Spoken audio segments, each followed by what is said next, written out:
마다 여러분과 함께하는 분이죠.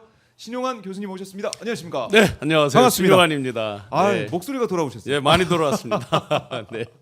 아, 선거 유세 동안 정말 그냥 뭐 전국을 누비고 또 고공전 또 현장 가릴 것 없이 열심히 뛰셨는데 이게 업이 되면 예. 그 현장에서의 그 분위기 때문에 샤우팅의 샤우팅이 강도가 세져서 맞아요. 많이 갈라졌었습니다. 그러니까요. 그걸 다 견뎌내고 이제 네. 이재명 대통령 당선 이후에 국민 주권 정부 네. 이재명 대통령 시대 이제 일주일 지나고 있는데 좀 체감 좀 하세요. 어떠세요? 효능감이 뭐 네. 저뿐만 아니라 많은 국민들께서 한 1년쯤 지난 것 같다. 벌써 많은 일을 한 것 같다. 이렇게 이제 느낌 주실 정도로 네.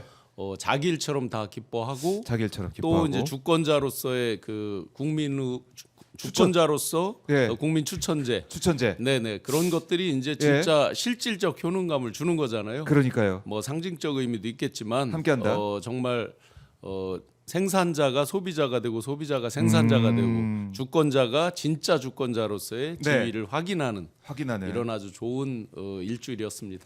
그래요. 국민 추천제 말씀하셨는데 혹시 우리 신용환 교수님 이름도 이제 많이 많이들 올라오고 저 있는 거 아니에요? 댓글에는 거론을 하시는데 모르죠. 신용환 교수님 어디로 지금 추천하고 계십니까? 댓글로 한번 달아주세요. 어제 김용남 전 의원 나왔는데 네. 금감원장 얘기를 이렇게 또 많이 하시더라고요. 원래 이제 김용남 의원이 그런 책도 쓰고 주식거래에 대해서 책도 소액주주 쓰고 운동도 네, 하고 맞습니다.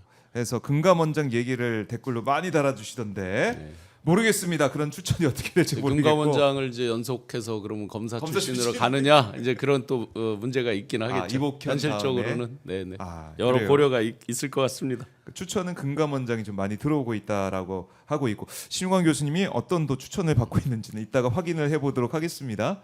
자, 근데 이재명 대통령 정말 열심히 일을 하고 있잖아요. 네네. 윤석열은 뭐 그동안 보면은 뭐 술 마시고 그래서 뭐 위장 차량까지 아침에 보내고 나중에 출근하고 네. 그런 일도 있었는데 뻥카로 위장 뻥카로. 출근을 했잖아요.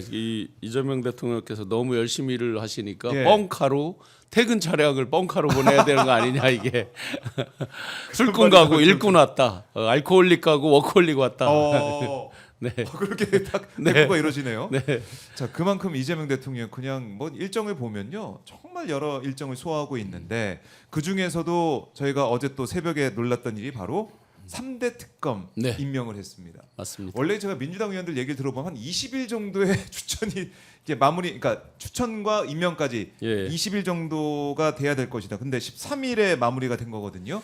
그 실용을 이제 한마디로 빨라요. 관통하는 걸 보면 실용이잖아요. 실용의 이제 가장 핵심적 단어 성과입니다. 성과. 성과는 이제 눈에 보이는 그러다 보면 이제 효율이 필수적입니다. 네. 그러니까 지금 지체 없이 많은 부분들이 준비되어 있다는 거를 확실히 보여주는 거죠. 뭐 물론 임명하는 자체가 성과는 아니지만 시작 빠르게 처리를 해주는 단계부터 거죠. 굉장히 빠른 속도로 네.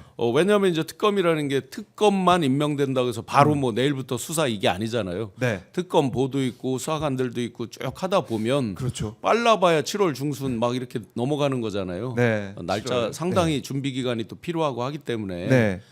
그런 것까지 감안해 보면 하루라도 더 당겨서 실체적 진실에 부합해야 된다. 네. 특히나 지금 이제 지기현 재판부가 재판을 하고 있잖아요.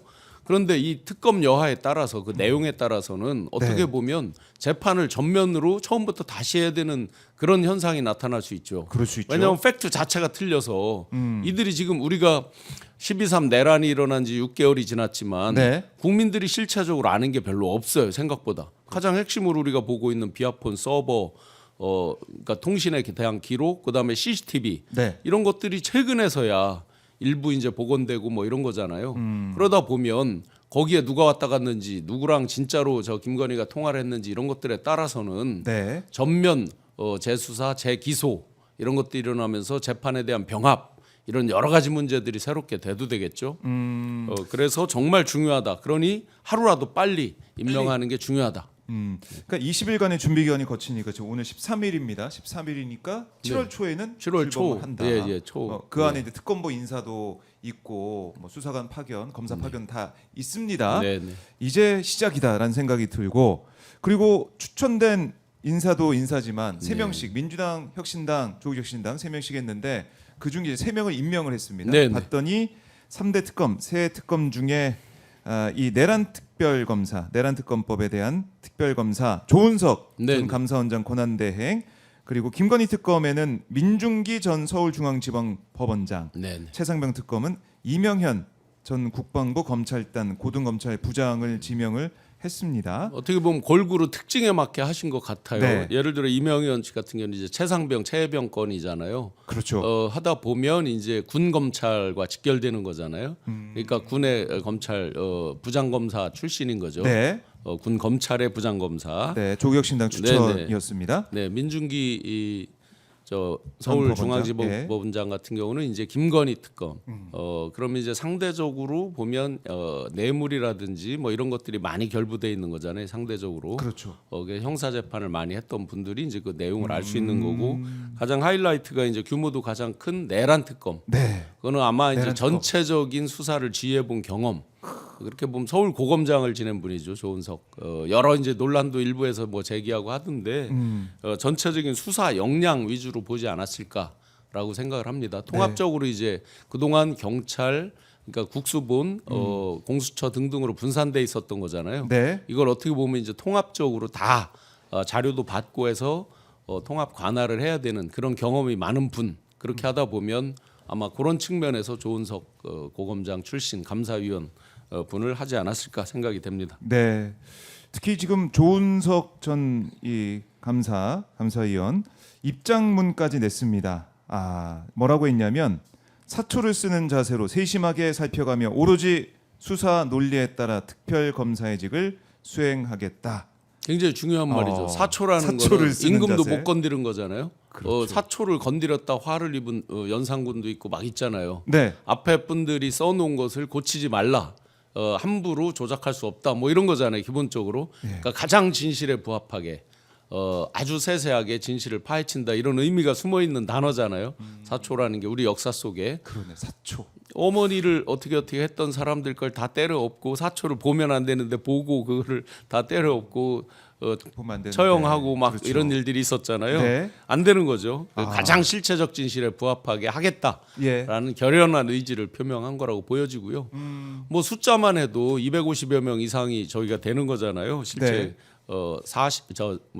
60명의 검사와 함께 정말 세 개를 다 합치면 인천지검 우리나라의 두 번째 크다고 하는 인천지검의 규모라는 거 아닙니까? 세 개를 다 합쳤을 때. 그러니까요. 네, 그런 정도의 아주 정말 역사적으로 특히나 역대 이번에 이제 특검 최대 규모. 네, 중요한 게 일반적으로 수사를 할 때는 별건 수사를 못 한다 이렇게 돼 있잖아요. 그런데 이들이 감춰놓은 게 워낙 많아서 별건이 많아요.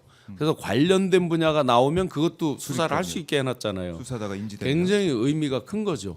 관련된 게 너무나 많거든요. 예를 들어 김건희 네. 수사 같은 경우도 뭐 도이치다, 뭐 샤넬백이다, 뭐 여러 저기가 있지만 거기에 부수돼서 어떤 명태균 뭐 기타 이렇게 통화되고 네트워크 선상에서 걸쳐 있는 사람들의 그 비리가 워낙 많잖아요. 네. 그래서 범위가 어디까지 갈지를 모르겠다. 어떻게 보면 좀 과장을 한다면 네. 대한민국 근현대사를 거의 새로 써야 될 정도의 왜냐하면 이들이 벌여놓은 그 일들이 만행에 가까운 일들이 워낙 많기 때문에 정말 사초를 새로 써야 되는 그런 현상이 나오겠죠.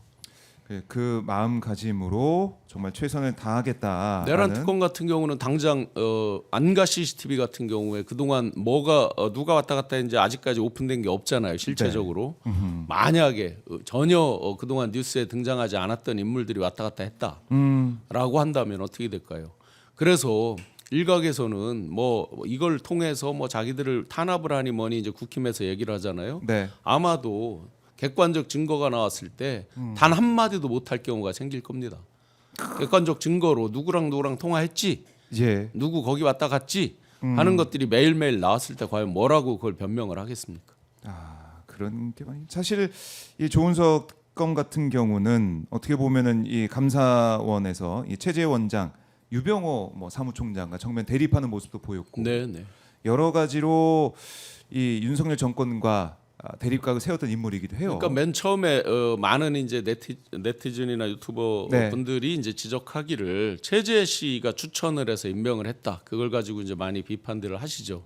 근데 인사라는 게 이제 결국은 그분이 어떤 일을 어떻게 했느냐 부분이잖아요. 네. 뭐 더 과거 얘기는 차치하더라도 그 감사위원으로 갔을 때 그 전현희 그렇습니다. 권익위원장, 감사 위원장님에 문제. 대한 인사 문제에 대해서 엄청나게 강하게 이제 대치를 하면서 네. 그래도 그 권익을 지키려고 하는 그런 노력들이 이제 가장 가까운 일로 있는 거잖아요. 그렇죠. 그런 부분을 평가를 해야 되겠죠. 네.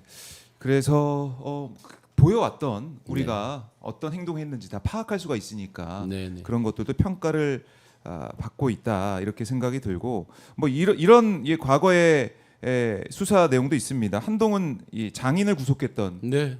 그런 옛날 2005년도 대법원에서 유죄가 확정될 때까지 이 조특검이 직접 공판을 맡았던 또 그 사안도 있었죠. 2014년도에 그 세월호 사건에 대해서 네. 그 세월호에 대한 그 조사 책임자이기도 했습니다. 그래서 많은 사람들을 엄벌에 처하기도 하고 네. 했던 아주 그 소위 말하는 칼잡이로서는 유명한 잘 드는 예리한 그 칼잡이로서 아주 유명했던 분이죠. 그렇네요. 박근혜 정부 때 이제 세월호 사건도 그 청와대와 법무부가 갈등을 빚었던 네네. 그런 일도 있었으니까 이런 것들 이게 좀 평가를 받고 있고 오늘도 얘기했던 그 사초를 쓰는 자세로 수사 논리에 따라 직을 수행한다. 네. 최선을 다하겠다. 이 말 많은 분들이 관심을 가지고 지켜보고 있습니다. 주변에 많은 인연 맺은 분들 말씀 들어보면 네. 그래도 그 추천된 분들이 다 훌륭하지만 그 중에 가장 전체를 이 큰 규모를 통할하면서 잘 하실 분이다라는 평가가 대부분입니다.